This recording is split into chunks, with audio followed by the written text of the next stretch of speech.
आवेशों के प्रकार वगैरह अभी अपन बाद में बात करते हैं। अब मैं अपने हिसाब से आपको आवेश के बारे में सब कुछ बताता हूं, नोट करते रहो। फर्स्ट पॉइंट, आवेश के बारे में लोगों ने बहुत कुछ कहा, बहुत कुछ कहा।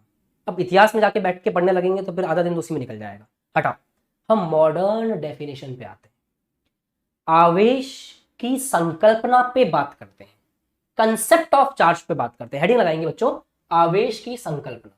यहीं से सब कुछ स्टार्ट, आवेश की संकल्पना। अब कंसेप्ट यह है कि आवेश की संकल्पना, जिसको हम इंग्लिश में बोलते हैं कंसेप्ट ऑफ चार्ज,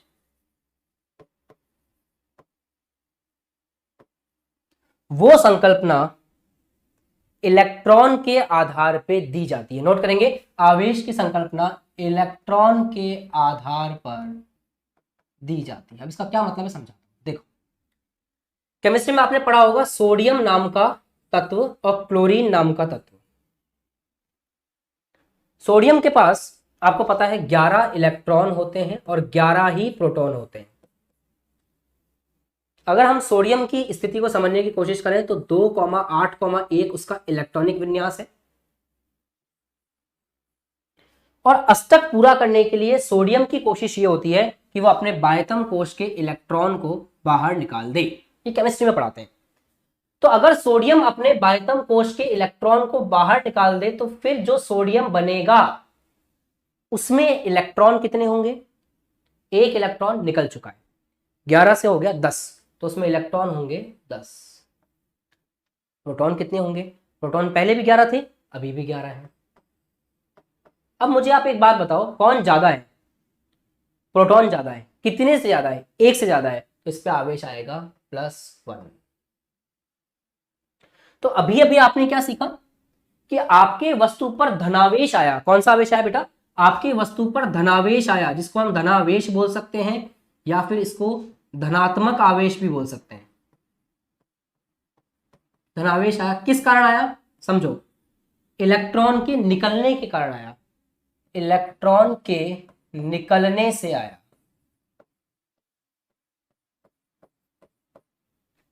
और अलग भाषा में बात करें, इलेक्ट्रॉन की कमी से आया।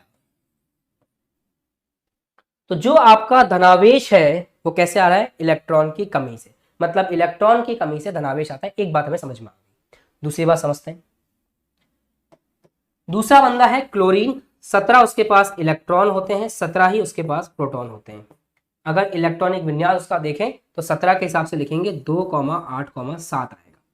अब उसकी मजबूरी यह है कि उसको इलेक्ट्रॉन ग्रहण करने पड़ेंगे अगर अपना अष्टक पूरा करना है तो अब वो अपना अष्टक पूरा करने के लिए इलेक्ट्रॉन को ग्रहण करेगा। समझिएगा, अगर आपके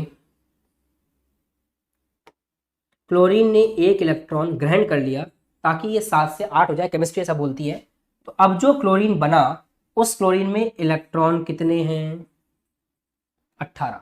उस क्लोरीन में प्रोटॉन कितने हैं? प्रोटॉन तो नहीं बढ़ते, यहां भी 17 थे, अभी भी 17। तो 1 इलेक्ट्रॉन एक्स्ट्रा हो गया, इसलिए उस पर चार्ज -1 आएगा। 1 इलेक्ट्रॉन एक्स्ट्रा हो गया इसलिए उसके ऊपर चार्ज -1 आएगा। -1 को क्या बोलते हैं बताओ? -1 को क्या बोलते हैं? -1 को बोलते हैं ऋणावेश। तो ऋणावेश कब आता है? ऋणावेश तब आता है, या फिर आप चाहें तो इसको ऋणात्मक आवेश भी बोल सकते हैं।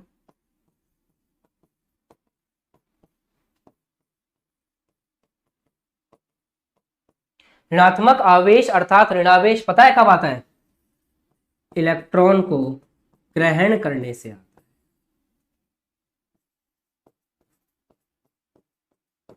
अब जो बात यहां पे समझने की है सबसे इंपॉर्टेंट, वो पता है क्या है? चाहे वस्तु के ऊपर पॉजिटिव चार्ज आ रहा हो,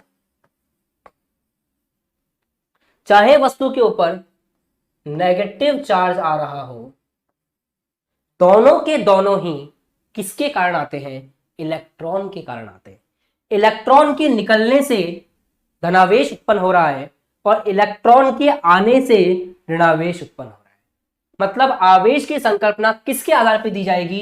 इलेक्ट्रॉन के आधार पर दी जाएगी, क्योंकि उसी की कमी से और उसी की वृद्धि से दोनों प्रकार के आवेश आ रहे हैं, प्लस और माइनस।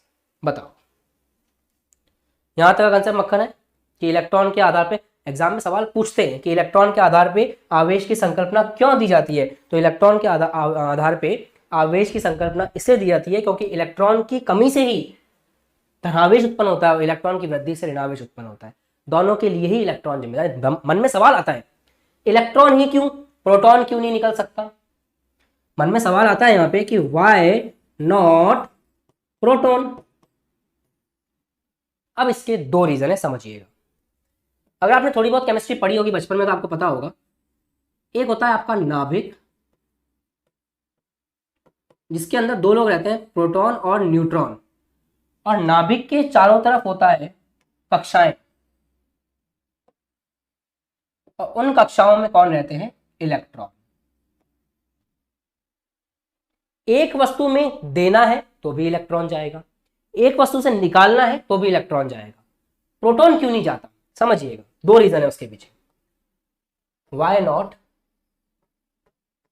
प्रोटॉन, उसके नीचे पीछे दो रीजन है। रीजन नंबर 1 सुनिए। प्रोटॉन होता है नाभिक में, और प्रोटॉन न्यूट्रॉन प्रोटॉन प्रोटॉन के मध्य इस दुनिया का सबसे शक्तिशाली बल होता है नाभिकीय बल। तो प्रोटॉन जो है नाभिकीय बल से नाभिक में बंधा होता है। और हर चीज कमेंट सेक्शन में लिखो कि प्रोटॉन इलेक्ट्रॉन की जगह नहीं जाता कहीं भी, प्रोटॉन के आधार पे आवेश की संकल्पना नहीं दी जाती, क्योंकि जो प्रोटॉन है वो नाभिक में बंधा होता है। किससे? प्रबल नाभिकीय बल से। निकल ही नहीं सकता बेचारा, बाहर ही नहीं जा सकता। दूसरी बात, रीजन नंबर 2,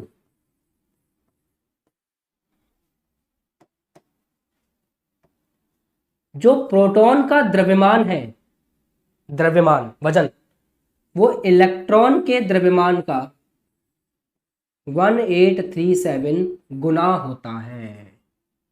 मतलब प्रोटॉन इलेक्ट्रॉन की तुलना में 1837 टाइम्स भारी होता है। जैसे मान लो ये भाई साहब हैं, इन भाई साहब का वजन 40 किलो है, और मान लो ये भाई साहब हैं, इन भाई साहब का वजन 80 किलो है। तो मैं ये बोलूंगा कि ये ए है और ये बी है ना, तो मैं ये बोलूंगा कि जो भाई साहब बी हैं उनका द्रव्यमान ए की तुलना में दुगना है। समझना, दुगना है, ऐसा बोलूंगा मैं कि जो भाई साहब बी हैं उनका वजन ए की तुलना में दुगना है। अब आप देखो, प्रोटॉन का वजन इलेक्ट्रॉन के वजन का इतना गुना है। अब आप अंदाजा लगा लो कि प्रोटॉन इलेक्ट्रॉन की तुलना में कितना ज्यादा भारी है, इसलिए फिर वो मूव नहीं करता, और इसलिए केवल और केवल कौन चलता है? केवल और केवल कौन चलता है? आपका इलेक्ट्रॉन चलता है। प्रोटॉन कभी भी मूव नहीं करते, और यही कारण है कि प्रोटॉन के आधार पे इलेक्ट्रॉन की संकल्पना नहीं दी जाती। क्लियर? आगे बढ़ सकते हैं, चलो।